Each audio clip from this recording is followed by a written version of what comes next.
So, Dulquer, you had a release last year, Bijoy Nambiar Solo, Yeah.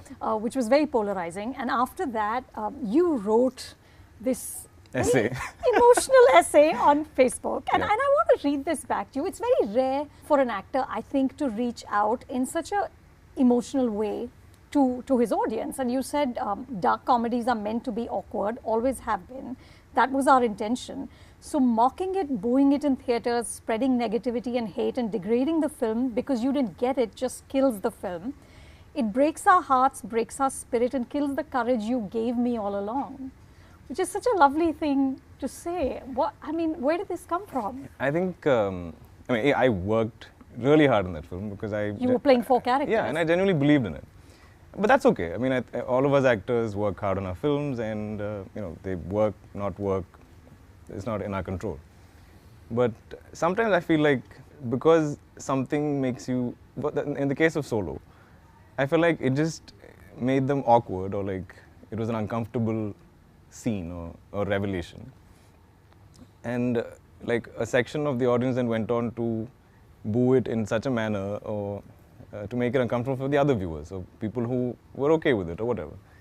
And then it shouldn't become that it's uncool to go and watch this film. And that's kind of what happened. And now that it's out on social media, they're like raving about it. Or they're like, actually, there's nothing wrong with it. Or what's wrong with the idea? And the thing is, the courage that I've got from the audience is always that if I attempt genuine cinema, that it'll work out. Like, they will appreciate it. And I felt like on the first day, this was being killed and it wasn't being given a chance.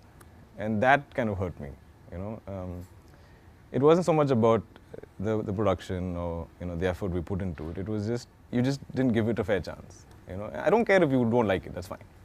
But give it a chance. Give it a chance. Like I felt like it didn't even get to breathe.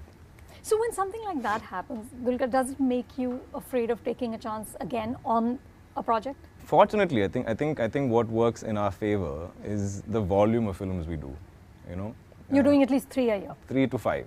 Yeah. 3 to 5. Yeah. My dad is 7. Amazing. Yeah, amazing. So he's like, Monday finish a film, Tuesday he starts the next one. And I'm like, dude, just take a break, I was watching Ustad Hotel and there's one scene in which a character looks at you and says, and he's handsome like Mammootty. So this is something I never got actually. Growing up, they were like, really? Oh, you don't look anything like your father.